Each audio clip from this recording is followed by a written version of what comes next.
Kids eat toast. Kids eat toast. Kids eat toast sometimes. Hello, Yella. Today, Kids Eat Toast, I've got an exciting guest, or so he tells me. Francois Van Coke, some big-time Afrikaans rock celeb, if that's such a thing. Anyway, he's also got me up at 8 o'clock in the morning. He thinks this is espresso. And I'll tell you what, kids at home eating toast, there's only one way to get by. Some Fokof lager. Yeah, man.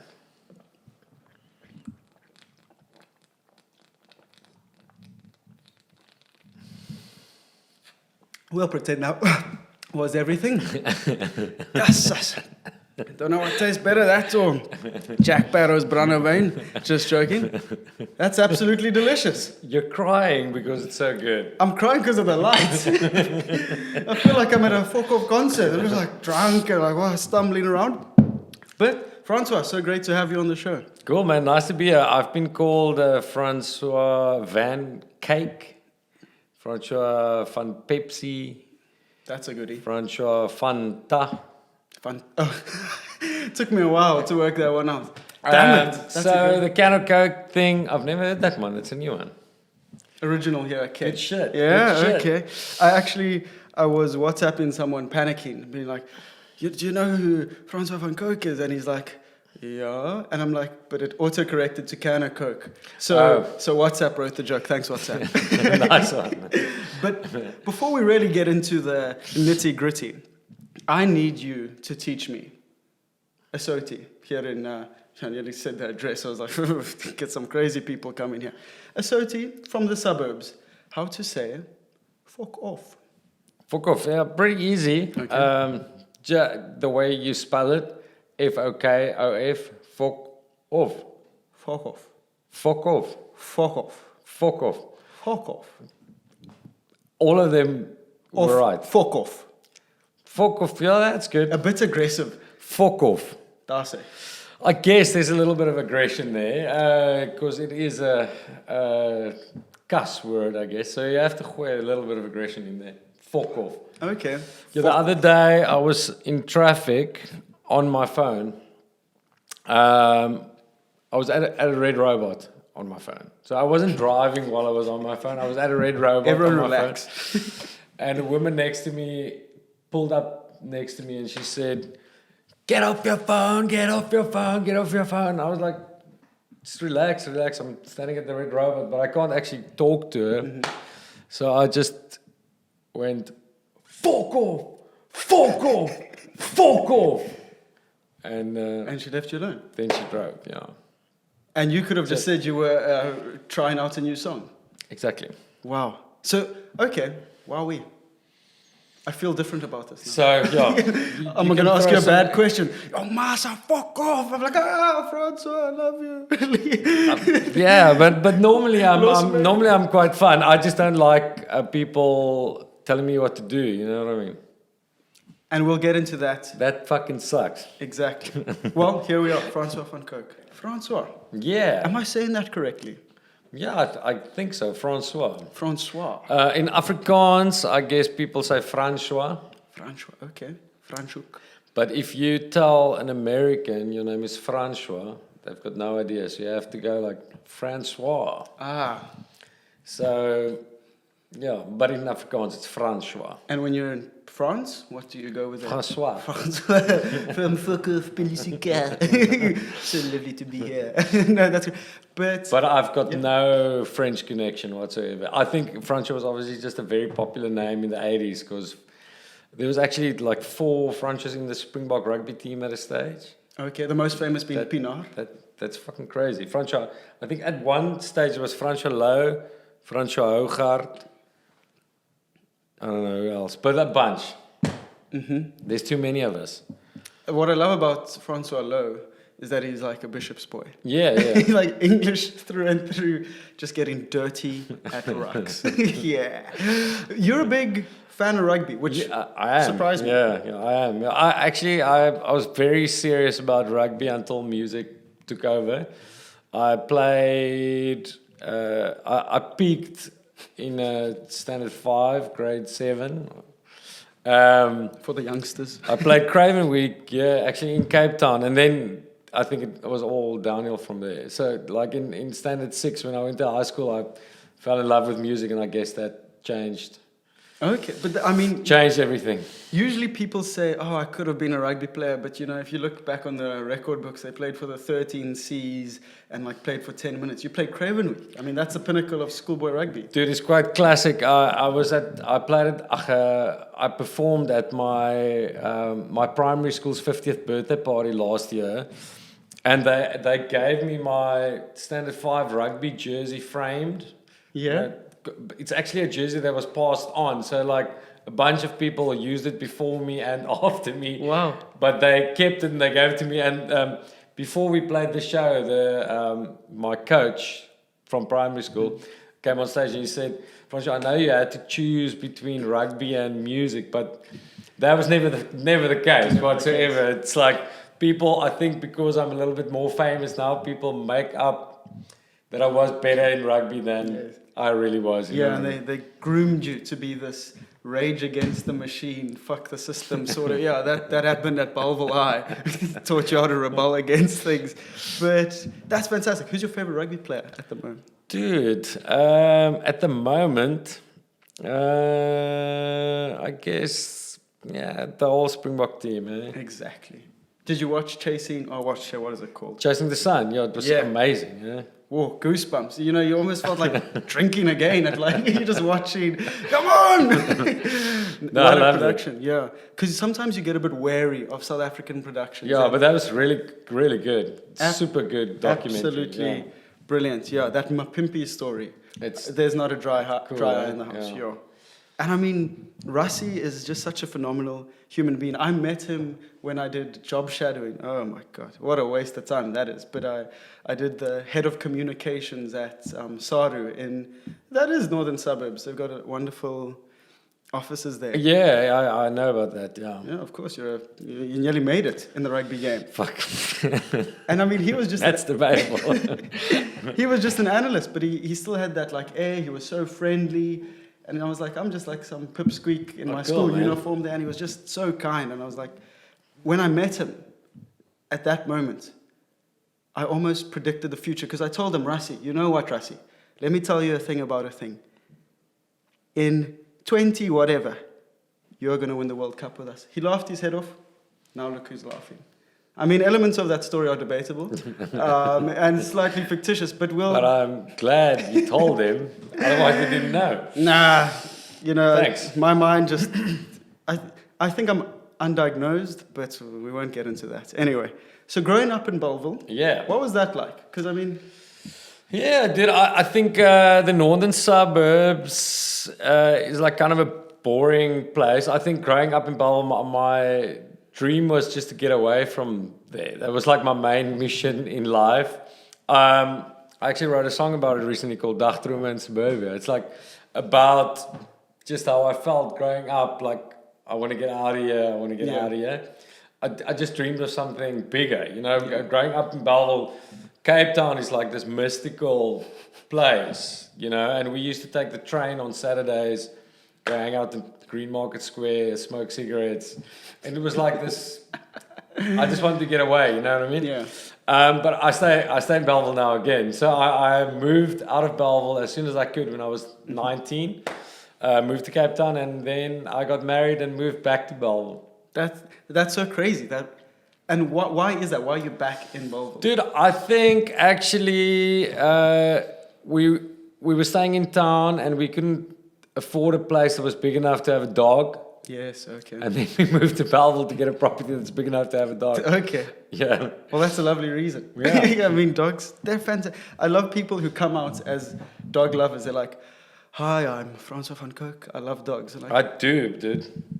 Hey, is that the dog? Yeah. I was about to say it'd be a bit weird if it wasn't. It's just like, oh my word. What is this dog's name? Ringo. Oh, he's not alive anymore. What was his name? But he was a cool dog. Okay. And who's replaced Ringo? Or was it too soon? Dude, I got 2 kids. I don't have time for animals at the moment, but sometime. And you've also got them tatted on? Oh, there's my daughter. Yeah. Okay. Wonderful. And this is my son. He's just born, so I'll put his face on me when he's a little bit older. Shame you didn't let Max get the full portrait yet. He will get one. Okay. But, yeah, you know, they like baby stages. They kind of have to grow into their face. You know what I mean? Yeah, exactly. That's fantastic. You're setting the bar very high here. I feel like now if I have children with whoever. Whoopsie. Can't say that. They're going to be like, yeah, okay, come. We're going now. Anyway, where'd you get those done? Dude, most of my tattoos are done by Manuela from, I don't know what a new shop is called, but she used to own Wildfire. Oh yeah, Wildfire Tattoos. But now she's kind of on her own mission. I think studio is called 222 now. Okay. 222. Desmond and the boys. Four twos. There we go. Okay. I'm going to check her out. I'm going to be like, I want one. She's super cool, man. Okay. On tattoos, and we'll circle back to all this other nonsense later, I recently saw someone had a Van Coke cartel tatted onto them. When someone shows that much admiration for you or your brand or bands that you're involved in, what does that feel like? Yeah, it's quite freaky. I mean, I kind of get it because I've got the lyrics tattooed on me, and I've actually got Freddie Mercury and Elvis tattooed, their faces tattooed on me.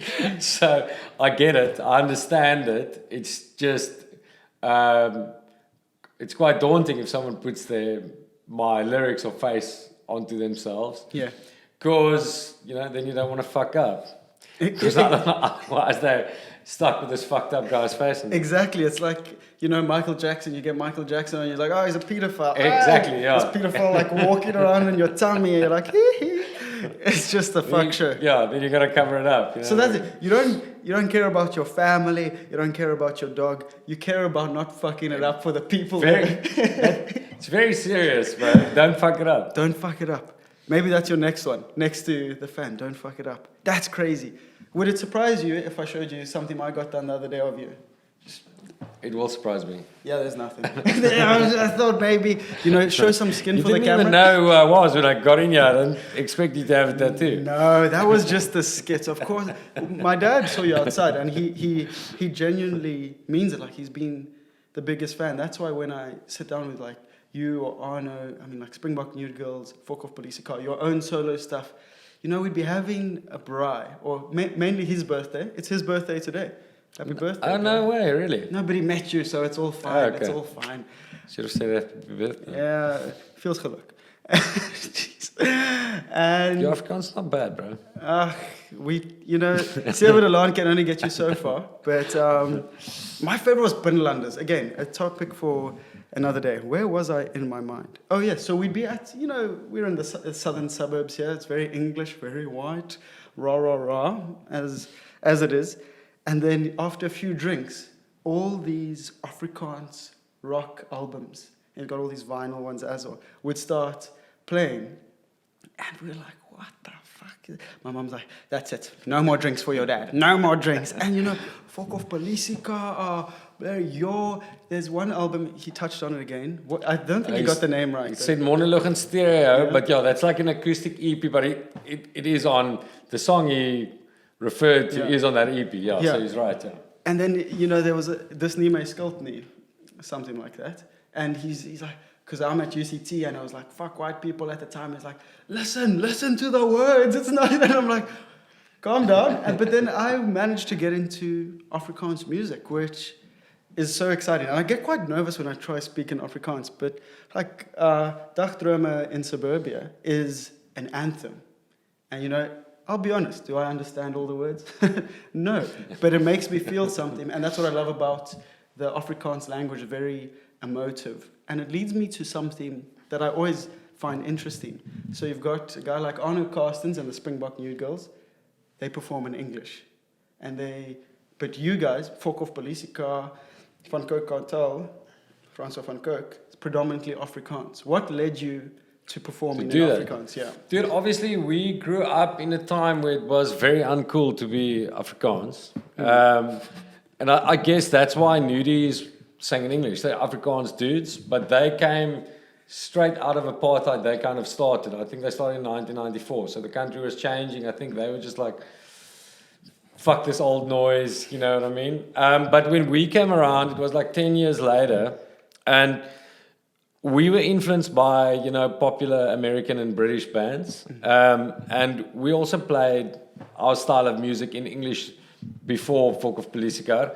But we always kind of started to joke about starting this Afrikaans band, but it was very like, not serious, because it was kind of taboo. It was kind of uncool to do Afrikaans shit. I mean, there wasn't so much cool Afrikaans stuff around. I mean, before that, there was Johannes Kerkorrel, Koos Kombuis, Valiant Swart, which we kind of dug for the lyrical content, I would say, more than the music. You know what I mean?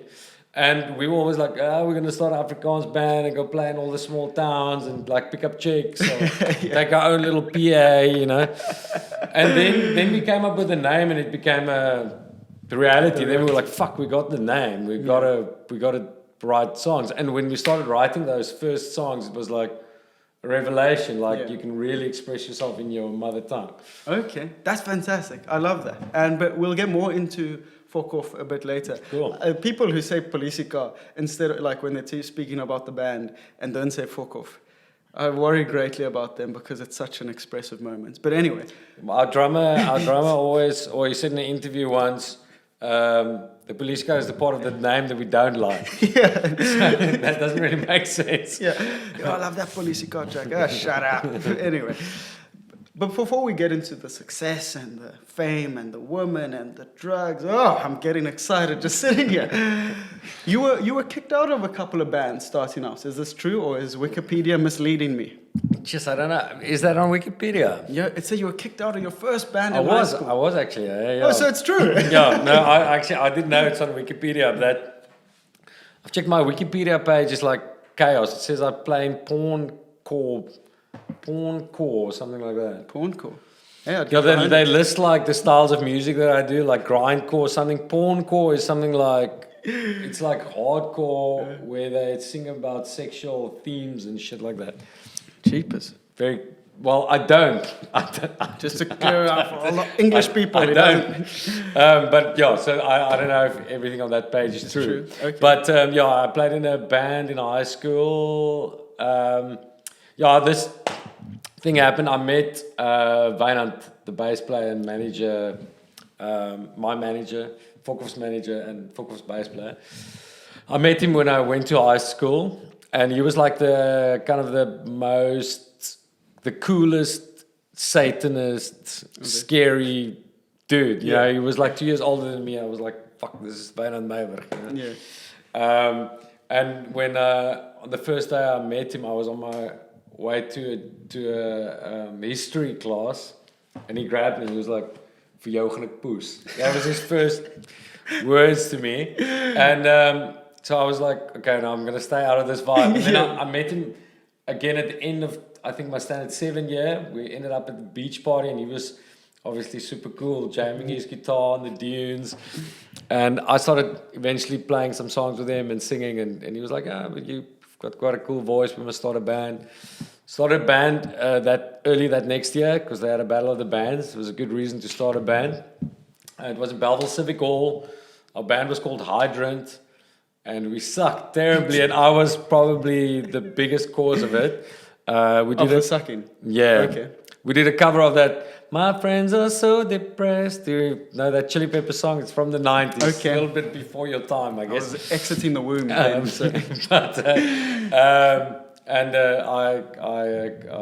I mutilated it.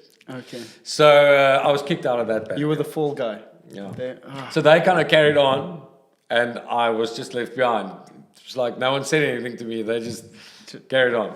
Off you go. How did someone break up with a band? No, they just carried on playing shows and stuff, and I was just like not part of the vibe anymore. Okay, wow. I feel that's like ghosting. You know, when you just stop speaking to a person. Yeah. They're like, thank you. That's ghosting before ghosting was the thing. Ghosting before ghosting.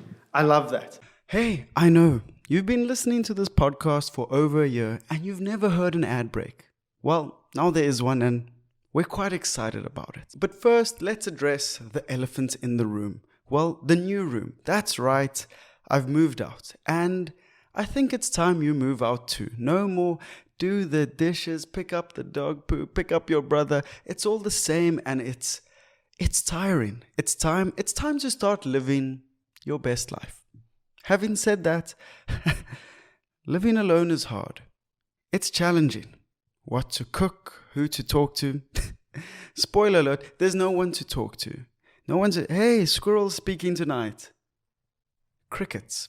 That's not fun. Watching cricket, that's still not fun because you're by yourself. So why not move out, but move out the right way and go live your best life at CampusKey, where you'll have friends already. Friends meets freedom. Because living alone is tough, but living at home is tougher.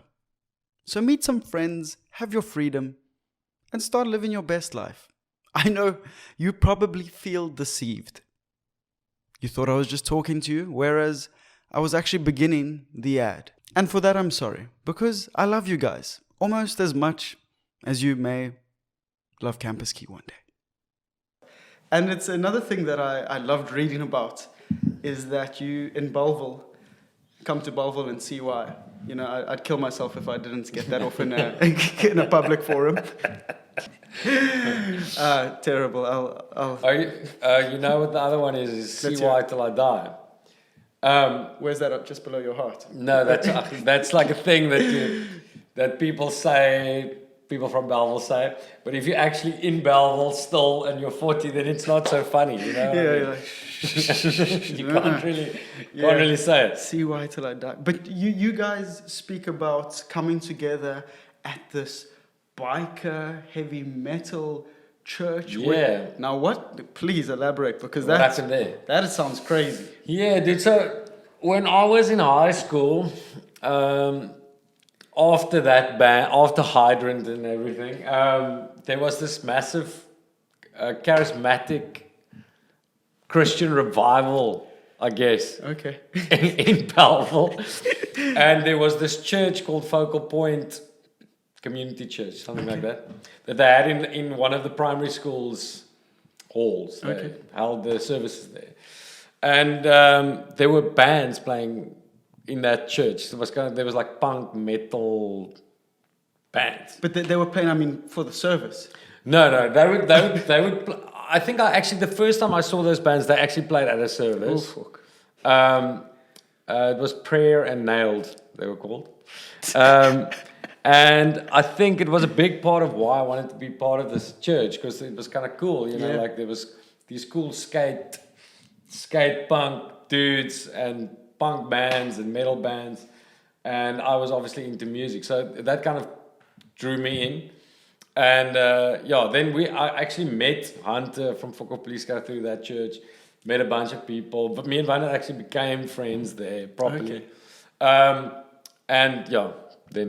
That ended. And then, but onto better things. What I always also love about when people speak about FOKOFPOLISIEKAR or I'll speak of you as a brand, if you don't mind, because you've got so much stuff that falls under you, which is amazing in one part, but I don't want to sound like I'm dehumanizing you. Cool. You're still a person, Francois. And your face is a logo. Make money, exactly. But you are making money, and we'll touch on that later. But what I find fascinating is that when people speak about you or speak of you, they're angry, or Fokof are angry. They come from this angry place, which makes me laugh, because I'm like, everyone's fucking angry. Everyone's got a bit of, that monster that lurks within. You just haven't made musical careers from it. So, and you guys have. How much of a role does that anger play in what you make, how you write, your creative process? Yeah, I think when we started Fokof, we were kind of angry. I think Fokof was like a psychological process. I'm not that angry anymore. Yeah, okay. Because I think we were angry at our upbringing, at where we come from, Afrikaans, tradition, religion, all of those things. We were just like, fuck that. You know what I mean? We want to do our own thing. And Yeah, so we were kind of angry. We were just kind of angry at all of that shit. Like that we have to sit with the baggage of the past, you know, all of that shit. And Fokof was a psychological thing for me. It changed me because I got to scream at people like for 5 nights a week for 4 years straight. It changed me. So I'm not that angry anymore. Yeah, no, I mean, that's, I also find like working out why creatives create is so interesting. Some do it out of love, some are working through great pain. You said it's a psychological process. And so when you go through it, how do you get back when you need to perform? With Fokof? Yeah, some of the hardest songs where you need to be a maniac on stage. Yeah, but those things, like, I can just, I tap into the song and where it comes from, I guess. Like, when I sing those early Fokof songs, it feels like I'm 23 again. Okay. You know what I mean? It's like, and even if I don't relate to the song as much as I did when I was 23, there are people in the crowd that relate to that song as much as I did when I was 23. And that makes me want to play it to them even more. There was one line I picked up out of a news article from Die Berge. Probably not. But, Die Berge. Yeah, Die Berge. Yeah, skald, Die Berge. Rebelling against a suburban conformist lifestyle. I believe you said that. Really? Well, impressive stuff. Probably drunk. But that's what I love what you say, that you might not be performing for yourself, but there's someone out there. And I think, like literally today, you know, there's so much, you know, white guilt that's become full circle. It's not just the Afrikaner who's like, well, fuck, you know, this, you know, things are very different. Where do I fit in? Yeah. You know, it's me, for example. I'm like, where's my place in the world as a white male? Like, am I a piece of shit? Do I need to be recycled? Men are like, what the fuck's going on? You know, like, so it's all, and then you've captured a zeitgeist, and zeitgeists are usually tied to a certain period, but it seems like you were ahead of the time, a retro futurist. We're just fucking making shit. I like that. There we go. The next T-shirt, retro futurist. There we go. Futuristic. Exactly. It's hilarious. But anyway, the thing about Fokof, which interests everyone, is the name. And I wrote down again what the other option was. I don't know if Einant was lying, but blasphemous demon whore was the other option. Would you take us through that? Dude, no, I think we kind of made that up somewhere along the lines and said that was the other option, and Fokof was more chilled out than that. Next to the stage, blasphemous demon whore. 5 Afrikaans dudes. Yeah, singing those Fokof songs would be very weird. If you don't mind, I'll take the name. Cool, please. I'd love to see that band. No, it'll just be the show. Blasphemous Demon Whore and the Toast. I love that. No, we can't do that. You know we can't do that. You can. Yeah, but you can't. You can. Yes, that's what I love. You know, everyone's like, cancel culture, it'll kill you. It's like, cancel culture, to a degree, has always existed. You just got to work out where you fit in. Are you profiting from it? Yeah, like FOKOFPOLISIEKAR was cancelled like crazy. Fokof was being cancelled. Oh, we're good. We're good. That's Chloe, everyone. You can't see her, you can't hear her, but she keeps the show going. Sam and Chloe is a couple. Hey, relax. I'm trying to project an image that you single ladies can get behind. No single ladies, I'm taken. You know, unsubscribe right now, the dreams. All the single ladies just left your channel. Yeah, my mom, coincidentally, as well. Yeah, anyway. But so Fokof were cancelled in 2003, 2004? Yeah, dude, I mean, we were actually cancelled more in 2005. But oh yes, I got the date right here. Hold on, we're going the Fokof breakup 2005. Oh yeah, I think you got fuck God incident. Yeah, that's the one. God, if you're listening, thanks for joining. Remember, subscribe, leave a comment. Don't kill either of us. Thanks, Big J. This one's for you. Big G, probably. I was talking to Jesus. Oh, he's my God. Oh, don't put your beliefs onto me. I thought it was the Son, but yeah, the 3-in-1 survived. I mean, that's what I always say. you know, the Christian faith needs to get their marketing team together and sell us one of them. You can't give me the Holy Spirit, Jesus Christ, and God. It's too confusing. Give me one and I'll support one of them. I can't do all three. I support the Stormers. There we go. It's simple. Jeez. And the Springboks. And It's exactly. like that. The Stormers, the Springboks of Western Province. Oh yeah, That's so the Curry Cup, That's the, Super Rugby. That's the trinity of rugby. No, I actually love when the Stormers lose. I don't know. I hate. Hey! What? Calm down over there. Hate to offend you, but for whatever reason, I think it was me. You know, you were able to create this massive rock band that, you know, counterculture, rebelled against everything. For me, that was supporting the cheaters. You know, and then Johan Goosen was like, He's the cool. schoolboy, and then he's all fucked up his whole rugby career. That's another story. Has he? Yeah, with Racing Metro and all contracts, and now he's just like Brian with Francois staying in the Well, middle. at least he can braai, eh? Come on, Bri. We should have just had a Bri here. You know, I like the braai, bro. Do you? That surprises me. That's the part of the Afrikaans culture that I really To Bri. embraced. Are you on a gas cooker or a OG Bri? You are, even your face. Okay, No. you're on an original Bri. A Weber. Yeah. Wood fired. Oh, jeepers, not it. Just building a Swiss Jenga. Yeah, like all that. the way. You see, my dad, you know, he's a modern man, so he got me onto the gas braai, and I love the idea of a kea and everyone getting together, but I also love the idea of eating. So there's nothing worse than arriving at a braai at 8 and the mana are still assembling the coals. That's Yeah, no, that is a thing. Eh? If you braai at like 12 o'clock at night, no one eats. No, terrible. Where is the gas? Slap it on, beautiful. Anyway, we'll speak about this backstage. But Fokof getting cancelled, 2005.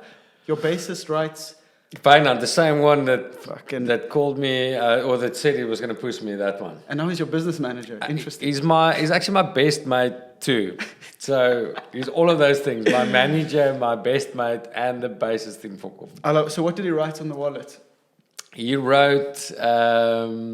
You said it, didn't you? I said it, but I want to hear you say it. He wrote Fokof on the wallet. Fokot, which translates to I love Jesus. Something like that. There we go. But the funny thing about that was he wrote it on the wallet of a friend of a famous Afrikaans singer. The rumors are it's Bobby van Jaarsveld. Yeah. Can confirm. Can confirm, yes. And then Bobby's mom got hold of the wallet, and she's also in the Afrikaans scene. Okay. She works with a bunch of artists as management, and she works at a label and stuff like that. Okay. And she wrote a letter an email, not a letter, an email and sent it to kind of the Afrikaans industry for them to pray for us. I think that was kind of the premise. And then it just completely went the other way, you know, they didn't pray for us, they wanted to kill us. That's terrible. But that's so hilarious because, Bobby van Jaarsveld is massive South African celebrity. Some say that was a pivotal moment in his life. Then he was quite young, yeah. I mean, he was still a lighty, but he already had a career. How old was he? I was 25, right? 2005. So you must have been like early 20s. Okay. I wish he was like 16 and in the bar. Maybe 18. Let's Let's say he was 16. Mrs. van Jaarsveld, what was your son doing in the bar? Wynand is just collateral damage at this point. But that night, when that happened, our drummer also jumped out of the moving tour van and broke his arm. So it was like a very hectic night. Why did he jump out of the van? It was gesaped. Okay. Yeah. Pusgesaped. Yeah. There it is. So, like, in his mind, he says he was standing at the open door and our manager at the time slammed on the brakes and he fell out. But we remember it slightly differently. We remember that he jumped out, fell, got up, and said he always wanted to do that. And that's the more fun story. I've also heard you guys got into a lot of bar fights. So I'm going to, whilst I attempt to down a beer, you need to be able to tell that bar fight story before the beer is down. Do you think you can do it? Yeah, I think I can do it. We played at Annie Bos in Nelspruit, and we were very drunk. These guys slammed me and Van's heads against one another because we had long hair. We fought, we ran away, we went back, they beat us up again. It made the front page of the paper. That is just firm. Nice one, brother. You're crying again. It's so delicious. It's the closest thing I've felt to Christ in a very long time. No, I used, when I played a lot of sports at university, like a down was a common occurrence. Now I feel like I'm a fucking grandpa. I'm like, oh, when is this going to end? But again, I'll say it, unpaid, unsponsored, Fokof lager. It's delicious. Yeah, man. There we go. There it is. I can't believe I drank 2 of them. We've actually got a new label, so this might be the last time shit. this is going out Vintage. to the Well, world. There we go. There, let's turn around. So you and Wynand seem to have quite a rocky history. I read also somewhere that he slammed his bass guitar over your head. Oh yeah, but that's like Par by four accident. chord. Oh. Yeah. He actually hit me with a bass on stage a couple of times because we went quite wild when we were Yes. younger. I think we still do, but now we're sober or more sober. So we don't actually collide that much on stage. But he's actually broken a bass on my head. Oh. Fun times. Yeah. I mean, again, I'll remind you, it's 8 o'clock in the morning. Oh, and, yeah. oh, yeah, I'm ready for a party. Only joking. So, and I find that also very interesting.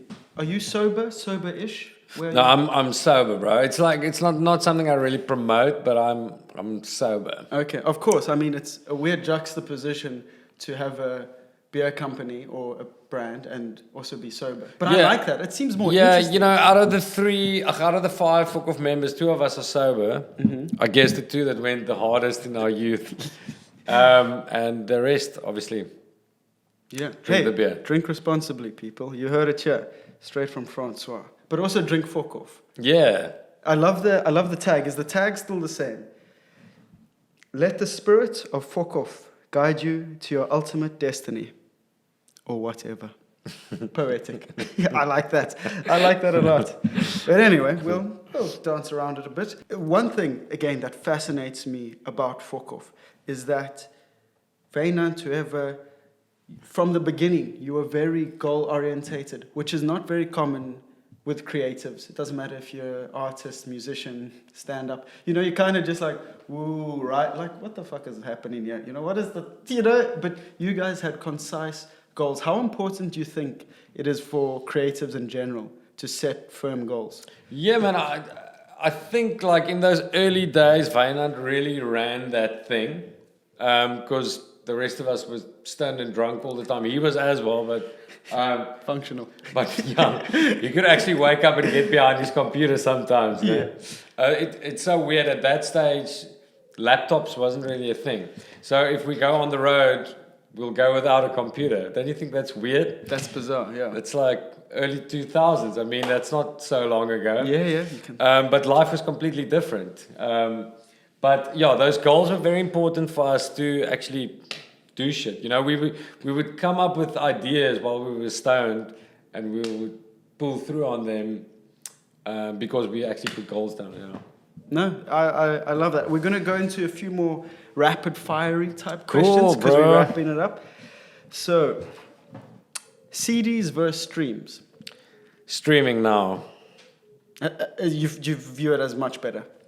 Yeah, it's just so much easier. I mean, I like a CD. Yeah.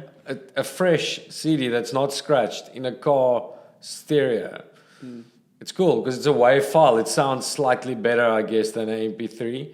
But I'm completely converted to streaming now. So You nearly lost me with that sound engineer talk. We'll move on past. But in terms of being an artist, did you move more units with CDs or streams? we made more money from selling CDs when there was CDs. But Yeah. I mean, I think streaming in the long run actually works out better. Because if you have a big hit, like, you know, that song in Me and Karen. Yes, that did such massive numbers. Yeah, like that song will always make us bucks as long as we're alive because people are always going to listen to it. Yeah. But a CD, you know, is like people buy once and it's kind of, they don't do it again. So I think the streaming thing is actually catching up at the moment. I think it hit people very hard that sold like 500,000 copies, you know what I mean? Crazy. South African artists that did that, because there are people that did that shit. But we were never there, you know what I mean? For sure. As a fan of music, I preferred, I sound old now as well, but I preferred a CD because you're immersed. You view it as a complete artwork opposed to like different, did I get that right in Afrikaans? I'm feeling a bit boozed. I haven't had breakfast. I was quite nervous. It's Francois Van Coke, everyone. Jesus. Hey. I'm like, hey. That's good. Even if you're safe, that was perfect. There we go. You know, that's not in conversation with a heavier track where I go, oh, that, and because the band isn't just like some smack 14 songs down. You know, you've planned things. Exactly. That is a bit of a bummer that the album. The art of the album is kind of out the window. People don't care about albums anymore. Exactly. You know, like kids will come to us at shows these days and say, I've got all your songs on my phone. Yeah. You know what I mean? Not like I fell in love with that album, you know what I mean?